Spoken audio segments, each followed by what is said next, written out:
По какой причине не следует рассказывать своему мужчине о бывших взаимоотношениях с мужчиной?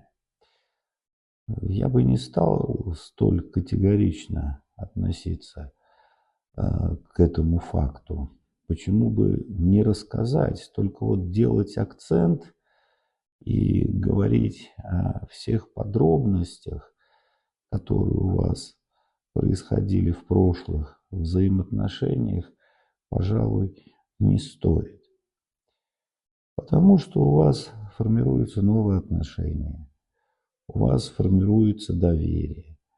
А чрезмерные акценты и привнесение прошлых отношений в настоящее вносят разброд и рождают массу сомнений. Поэтому попроще, но без акцентов.